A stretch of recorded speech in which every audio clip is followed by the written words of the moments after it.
Hey there, everyone. It's Jody Sutter, and welcome to the first Just Ask Jody Live of 2026. And I've got a really great guest on today. We're going to be getting to him in a moment. I think the conversation is going to be super interesting, especially for anyone who's looking to build value for their agency with acquisition in mind. So we're going to get to that in a moment. I just wanted to remind you all, though, that as many of you know, I have been experimenting with a new program. I'm just wrapping up my pilot program of the Build, Win, Scale Accelerator. I had 5 brave agencies helping me develop this program. Now, enrollment is now open again. I'll be opening it up to a larger membership. This is a 9-step system that is designed to help you and your agency go from confusion to clarity around business development. And together we build a new business operating system over the course of 16 weeks. And scan the QR code or just email me at jody@thesuttercompany.com or DM me or put a note, a comment in today's LinkedIn Live. I will find it. And let's have a conversation if this sounds like it's something that's interesting to you and something that you think would really help you make 2026 a success. I also just want to remind you, for anyone who is here live, please do add questions, comments. I won't be taking, I'll be monitoring them. And I would love to have you part of this conversation. So let me tell you about who we're talking to today. Today, my guest is Peter Kang, and he is the co-founder of Barrel Holdings. Barrel Holdings is a holding company that acquires and grows specialized agency businesses across platforms such as Shopify, Amazon, and Webflow. And they've got a specialty or a focus around agencies in the CPG and B2B technology area. Before he founded Barrel Holdings, he and his partner, Sewa Kim, had founded an agency themselves, Barrel. So one of the great things about Peter is that he offers us both the perspective of someone who's now assessing agencies based on their value that they offer the marketplace, but he's also an agency owner. So he can also speak from business development from his perspective. So let me go ahead and bring Peter Kang on board. How are you, Peter? Hey, Jody. Thanks for having me. Yeah, so nice to see you. So also, by the way, I should have mentioned in the bio, he is an author of a new book, The Holdco Guide. And I'll also include a link to Amazon in the notes after the show as well. So congratulations also on the book launch. Thank you. Yeah, very excited. So as I said, you're one of the reasons why I think you're probably of great interest to my audience is your dual role as both a person who is looking at agencies for potential acquisition as part of Barrel Holdings, as well as an agency owner who has, learned how to be an effective business developer. So let me start with more from the Barrel Holdings perspective. Tell me a little bit about what you and your partner look for in terms of a new business operation when you're considering a potential acquisition. Yeah. So it's interesting because at this point, we've been doing this full time for, almost 2 years now. Congratulations. Since we've took ourselves out of the day-to-day of the agency. And, we've looked at this point, let's say, a couple hundred, maybe a few hundred agencies, we've been able to take, have conversations, take a look at and, get a little peek under the hood as well. But the thing that comes up over and over again for most agencies is, they're struggling on the business development front. And, I think it just never, there's always like a 95% chance, going into a convo that, most folks are like, hey, we do great work, but, we just don't have enough opportunities. We don't have enough leads. We don't have enough, clients. And so it's been very rare to find those that, have it kind of figured out, or at least, just are on the other side where, they're kind of, drowning in leads, or they just have a lot of opportunities and they're able to do that. But we do come across them. And, the pattern that we've kind of picked up on is, it kind of like we're, I'm talking my own book a little here, but like it's basically it does have to do with how well positioned and specialized they are. And those that are, have done well or continue to do well amid stiff competition are those that are, have dialed in, have put in the work to really define, who they serve, the problems they serve, and then really design um, very focused offerings for those folks. Yeah. So it's a lot of that foundational work that they've done, and then that's what gives them that kind of momentum and the confidence to go to the market and then win deals, and also like focuses their efforts as well. So Yeah.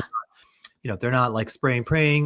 They're not thinking, oh, let's go hire an outbound firm and maybe they'll figure it out for us. They're like, no, this is our ICP.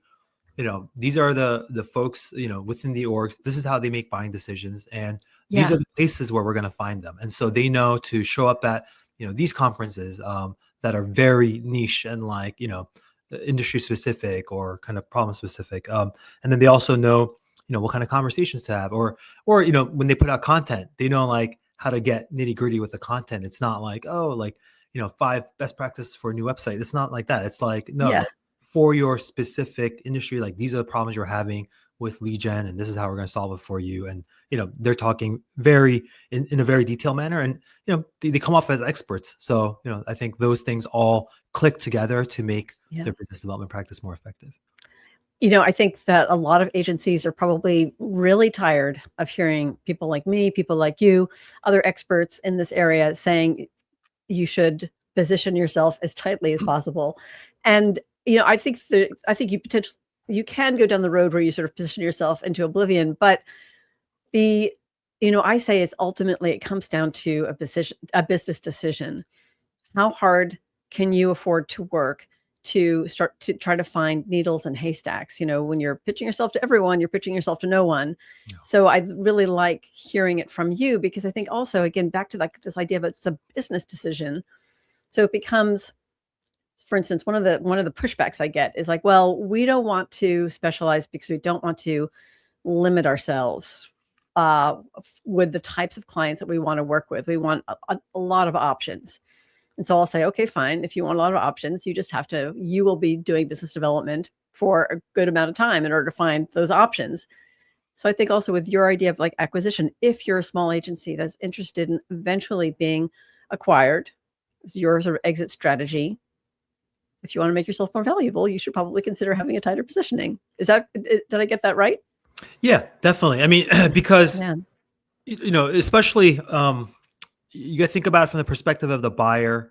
And different people buy for different reasons. So I'd say there's still a market for folks. Let's say somebody who just a solo like searcher who's looking to buy an agency business to just be Hmm. able to take over for an owner and run it themselves. So these are Yeah. acquisition entrepreneurs, right? People who like kind of go buy a single business and then now they become the new owners and they'll run it. Like I think those folks might buy some generalist agencies. There might be a roll-up situation where like whether it's geographic or let's say Okay. there's a more like a full service agency that is like, hey, we need to add more revenue, and so we need more generalist agencies to continue to kind of Right. grow that. Or we're big in the Southeast, but we want to grow into the Midwest or Yeah, the Northeast. And okay. exactly. All those things, like there's definitely opportunities to sell to those. So I'm not saying like the path is closed for folks who haven't really kind of like specialize themselves or niche down in some capacity. But then there's buyers like us where we're purposefully building a portfolio of folks that kind of have specialized Yeah. whether on the platform side and or vertical side. But then also you think about some of these other agencies that have, you know, let's say, I mean, this is common, in some of our spaces where, let's say you have a, like an agency that's maybe even private equity backed and they have like Mm. a big, kind of footprint in e-commerce. So, maybe they offer Amazon services, they offer, let's say, website builds on Shopify, whatever. And then Yeah. they're looking to kind of continue to round that capability out in e-commerce.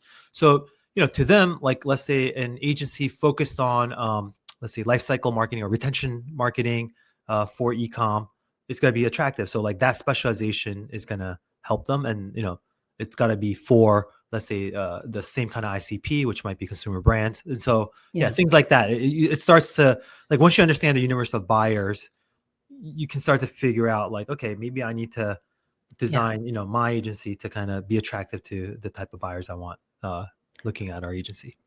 You also said something that I thought was interesting. You used the word confidence, that a strong positioning can give the agency leader a certain amount of confidence to go out there. And I find the same thing is true. If for that agency that maybe is more general or is more focused on capabilities rather than the problems they solve, the way I compare it is that they can go out with as much enthusiasm, pitching themselves to a wide audience.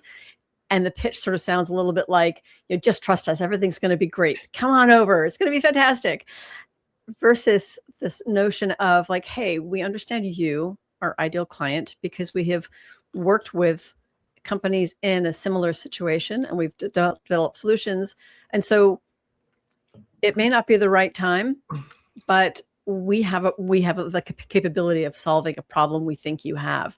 And I think that makes it a lot easier to do things like to go out, introduce yourself, to develop those marketing materials, to go to conferences and have meaningful conversations. Yeah. Is that something also that you find? Or Yeah, no, this just reminds me of a convo I always had with because some of my friends have very successful agencies that aren't specialized in any particular way. Maybe they do a certain kind of work, but they have very different clients.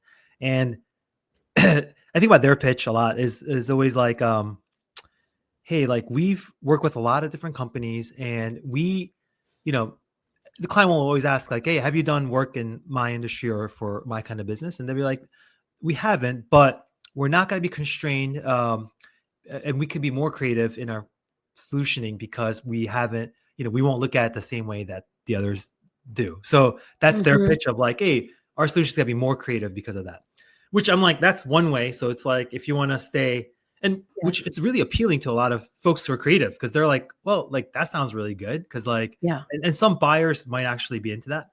So that's one side.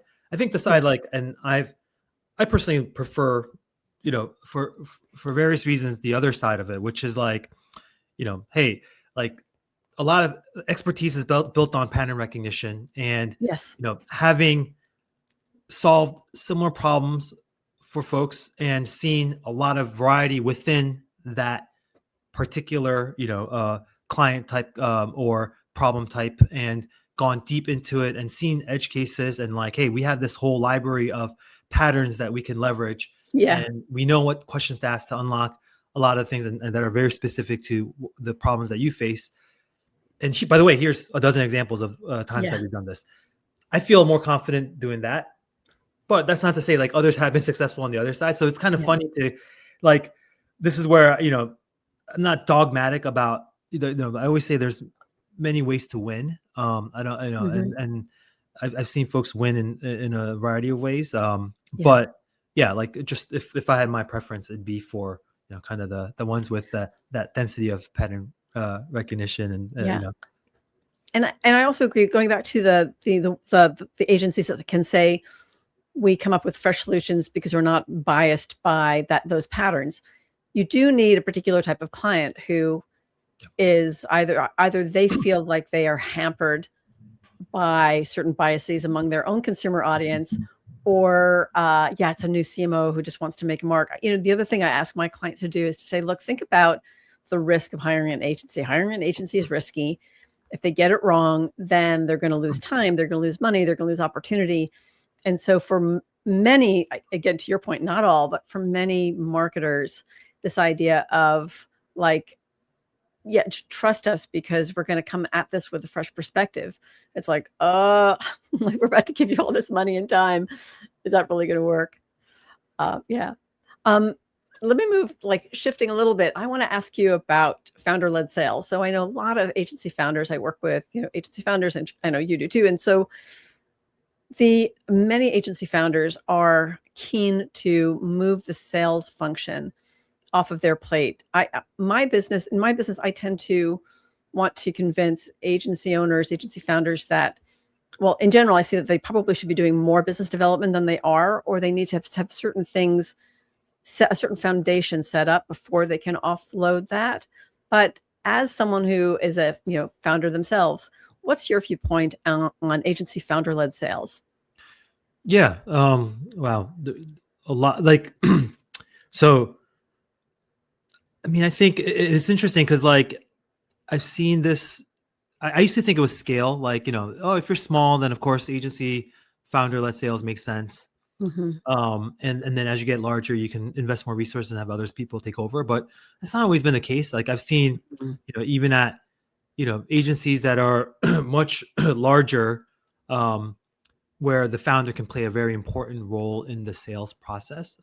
Yeah. And so that got me thinking of like, okay, it's less about like should agency founders be involved in sales or not or whatever, but it's more like like you know what is the sales process? What are the different components of it? Like what goes into, and sales is like I think of sales as a subset of like overall business development. And so like, when you think about Sure. business development, what is, what are the different components and where does a founder have, highest amount of leverage, Yeah. in like where they can be involved. And then if you can kind of map that out, then you can think a little bit more on, you know, how you can delegate certain parts, but then maybe some parts are best owned by the founder. And then eventually, if there's ways where all aspects of business development can be delegated because that's the highest leverage, and the founder should be doing something else. That's fine Mhm. too. And so it's all about like kind of Yeah. being deliberate with that.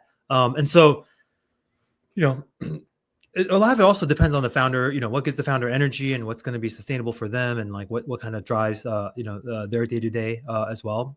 Yeah. So, like I said, it's Yeah. all about having those definitions. And to your point about like, okay, this is assuming that you have some kind of foundation set of like, all right, like, you have your kind of positioning and your kind of value prop, all those things kind of figured out, your ICP, and then from there, it's like, okay, is the founder better served maybe focusing on you know top of funnel like awareness and like the so more of the marketing side of things, like Yeah. they're creating the content, they're kind of they're the expert, they're the face of the agency in the sense of they're giving the keynotes at conferences, they're doing the webinars, and Right. they're writing the thought leadership, they have a book that they publish or whatever they're giving, and so are they doing that, and that's what's kind of driving a lot of it. And Yeah. if they're focusing on that, then sure, they can build a lot of processes beyond that where they're just generating the opportunities, and then they have people that can kind of carry through the rest.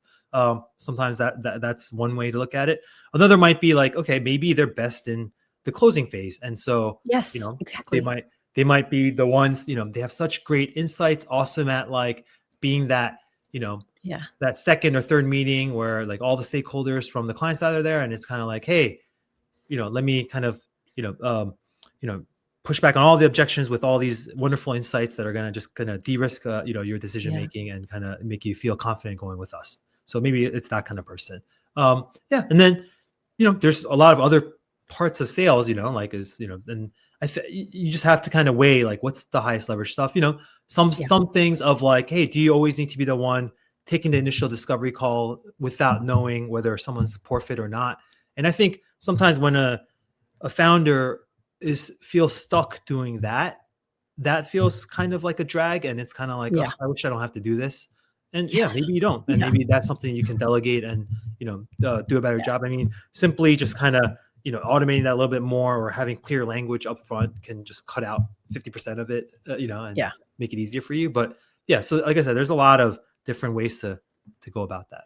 Yeah, no, I'm very glad to hear you say that because I do think that founders should. There's always a reason for them to stay involved. I actually sometimes look at it at a pyramid. Depending, I think size and scale does have something to do with it. But you also touched on something that I 100% agree with. That you, at a certain point, you as the agency owner or the agency team wants to work with that agency owner's founders um, best strengths. So that same person who's really good at like the big thinker, big communicator, they are probably going to very likely they may really suck at going out and doing prospecting meetings. They may even be really bad at closing, those but the ones sometimes the ones who sort of shun the stage don't really particularly want the limelight, but are brilliant in a one-on-one type of way. They're masterful at closing a deal because they can really understand the client issues and insights. So I think I totally agree with what you're saying. Leverage that, and I think also that sometimes too as long I was going to say as long as your name's on the door or you're part of that leadership team, I think there's always a reason to be involved in some way. Yeah. Yeah. One thing I'd add is like, business development. I think most agency folks, when you talk to them, it's all about new client acquisition. Yeah. But so much of, if an agency is doing it Yeah. right, so much of business, growth comes from existing clients and, Yeah, the let's talk ability about that to. a little bit. Yeah. Yeah, and so, when I think about business development and, just another high leverage area for, a founder to be involved in is Yeah. deepening relationships with your best clients. And so, there's a couple things to this as well, like just going back to what I was saying of like, all right, the founder could be involved in the closing or whatever, but like, if typically in an agency, you not every single client is going to be kind of the of same importance. Like, just face it, like, you look Yeah. at any mix of client roster and you're going to have, some degree of like a 80-20 rule where like, like 20% of your clients are probably generating, a significant amount of your, either revenue or profits or whatever. Yeah. And so you kind of have to think about, all right, like you have your kind of smaller segment of your top clients, your most valuable clients. And so,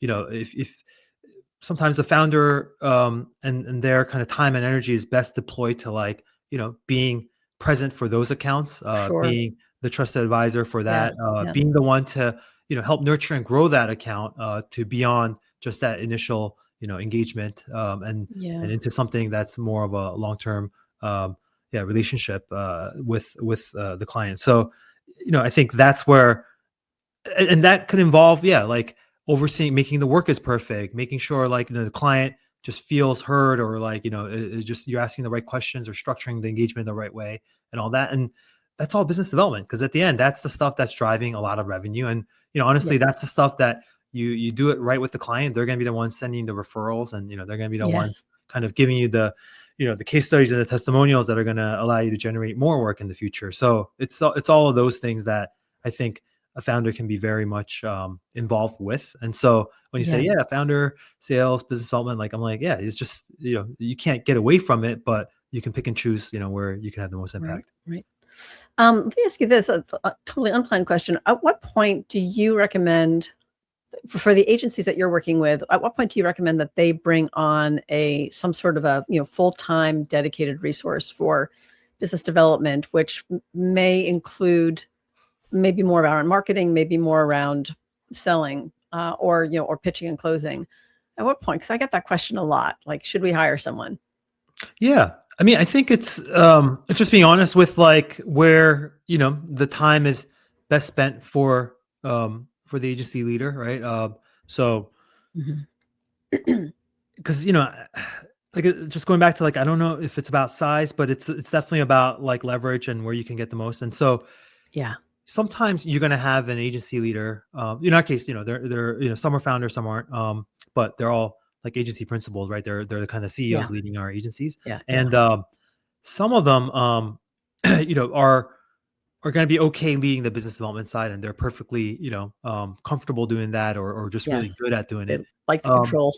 yeah, they like that, and they just kind of understand that's like their role. But others, they're like, hey, look, my strength is more on ops, and like I really love kind of like the responsibility of building the team and like, delivering for the clients. But like, some of the stuff where I got to put myself out there, or like put, like kind of, Yeah. do the thought leadership stuff, or yeah, the new convos every day, with prospects, just not my jam. And so, that could be early on, and, it might be just, like your agency might be, just like even a sub $1 million or sub $2 million, and, just in revenue, and, you still might find it justifiable to be like, yeah, you know what, let's Right. invest in somebody who can kind of, Yeah. carry that. And, it might start off simply as like, hey, it's maybe somebody just to answer the inbound prospect stuff and ask the right Yeah. questions and do Yeah. that. But then you can kind of expand that. Hey, maybe it's on top of that marketing resource that's kind of, generating some stuff and putting out there, on a fractional basis or whatever. So like I said, it's just all about being open-minded about where to Yeah. invest in this. Because on the Yeah. flip side, if you had a agency leader that was really good at the BD side, but then, as the work starts coming in and they get to a certain point where they can't oversee the work as well, like they're going to invest in, the delivery component, Right. bring someone who's can oversee the ops side. So Yeah. yeah, it's the same. Like, it's kind of like pick and choose where you're gonna have the best impact. And, I think also for those types of, the ones who are in the position to delegate, I think that's where having that strong positioning, that strong messaging foundation, that is really essential. I get a little nervous when I see it or talk to an agency owner who says, "Well, I just don't like it. I want someone else to do it for me. I want someone else to figure it out." And like, let's first figure out what that foundation of positioning messaging is, so that you can easily sort of hand someone a brief almost. I also think for the smaller agencies, if they're looking for good ways to spend their money, where to invest, um, to start, I think there's a lot of admin around business development. And so, and I think that can also hamper founders, owners, principals. It's just like, ugh, I don't want to update the CRM, or I don't want to really write another three, or even edit the 350 words I just wrote, or 1,500 words I just wrote. So having someone support you in some of the things that you just find tedious, I think can also really help. That's also it could be an interesting direction for hiring BD folks. Uh, Yeah, no, it's yeah, it's all about like protecting that energy and just like yeah, if you only yeah, have finite amount of things you can do in a day. And so yeah, if you can delegate and offload some of the things that, yeah, like just need to get done, but yeah. not necessarily by you. It's all the power to you. And sometimes it's also not a person. I think AI too is it has the power to transform a lot of business development roles. Um, So we're getting to the bottom of the hour, which happens all the time. It goes by so quickly. Let me ask you something. We haven't spent a lot of time talking about your book. I would love to hear a little bit more about why you wrote it, who you wrote it for, Holdco Guide folks. And by the way, let me just also say, even though we're getting to the bottom of the hour, if folks are listening and have a question or a comment, please do share. We're here to answer questions. But the book, tell me a little bit about why you wrote it and who you wrote it for. Yeah. So, as I was embarking on this kind of journey of, going from, agency operator to, this multi-business kind of, portfolio, Yeah. I kind of share certain things about it on social. And, I'd get pings from, agency peers and friends, and, they'd be just curious, like, hey, like, what's the setup? How are you doing this? And, I kind of, happily just answer questions Yeah, and, you're get on incredibly calls. generous with your information. Then, I mean, and that's part of that is just for me to learn too. Like, I always think, Mhm. writing is a good way for me to, at least reflect on, like, to actually Yeah, understand this. yeah, So that, that kind of encouraged me, like, hey, maybe there's, something here. mhm, And, at some point, someone else asked me, hey, like, can you put together like a list of all the things you read to kind of get your understanding yeah, around hold codes? And I was like, I did. I started putting together like a bulleted list of all the books, podcasts, and everything. And I'm like, huh, it's funny because these, like, none of this is about holdcos, but they kind of informed what I know about holdcos. oh, Um, interesting, yeah, and I was like, oh, like there's, and I looked for like, is there a definitive book or at least like something around like the concepts that are swimming in my head about holdcos. yeah, And really there wasn't. And so maybe some outdated kind of old textbooks, but I was like, "Oh, I could probably just, put something together." And I thought it'd just be like you know, like a 30-page ebook that I just put up online for folks. So that was really the start. So I just started jamming on, in a Google Doc and just kind of writing what I mhm, knew, just sharing. And I was like, yeah, all right, like, what are, and honestly, like a lot of this is like stuff that my co-founder Sayuga and I just talked about daily anyway. Like it's kind of like, hey, how are you thinking about the flow of money, or like, for each of the companies, or hey, like what are the yeah, rules around long-term incentives for our CEOs, and all the things that kind of we talked about. yeah, Like, oh, hey, one day are we gonna like have stock buybacks at the local level? Like, so those things, all those topics, I kind of had from my convos with him. And so I started kind of organizing those and being like, all right, let me flesh some of those out. mhm, Let me start doing some more research, because I obviously been exposed to a lot of different companies through the years, but I was like, yeah, let me just go deeper, like in each of the yeah, sectors, like what are holdcos and how do they operate, and what's and so from that emerged some I guess frameworks or kind of ways of looking at holdcos. So I kind of talk Yeah. about two different holdcos that I think exist. There's ones that are I call capital allocation holdcos, and then another one called operational holdcos. And so Mm. kind of talk about in the book the difference between the two, and beyond that, like holdcos that are very sector specific, and how they're different as well. Yeah. And yeah, and all that was really fun. And before I knew it, I had 25,000 plus words, and I was like, all right, maybe I Time can for a just book. yeah, put the turn into the book. So that's Yeah. kind of where I ended. So, and I think you're right. I don't think there is anything really out there. So you're filling a really, and much needed gap. The other thing I wanted to ask you about in terms of this, of course, because I think of everything from a business development perspective, how has it how has it helped you do business development for your own businesses? Are you finding that I mean, this may not have been a primary purpose, but are you finding that it's building your profile? How has this affected that? Yeah, I think so. I mean, it's definitely helped me, kind of connect, and it makes me seeing like what's kind of the concrete outcomes from it. But Yeah. at the end, it's been a great way to reconnect with other folks in in the M&A space as well. Like able to Mhm. and who've who've been good mentors to me, as well as like Yeah, folks that have been able to share deals with me and things like that. So yeah, I think I thought it'd be good for that purpose of like deal sourcing, just kind sure. of exposing me to that. And then also, yeah, honestly, like because the next book we're working on, and say was going to help me on this too, is more specific geared towards agencies and like the lessons that we've kind of learned. And so Yes. having gone through this experience, I think just kind of makes Yeah. that more possible, because I'm like, all right, like I think that will be a more deliberate, like, hey, these are kind of the stuff distilled from our experience. Nice. And this is year 20 since we started Barrel back in the day. So like, just we thought it'd be a nice way to kind of Yeah. encapsulate that.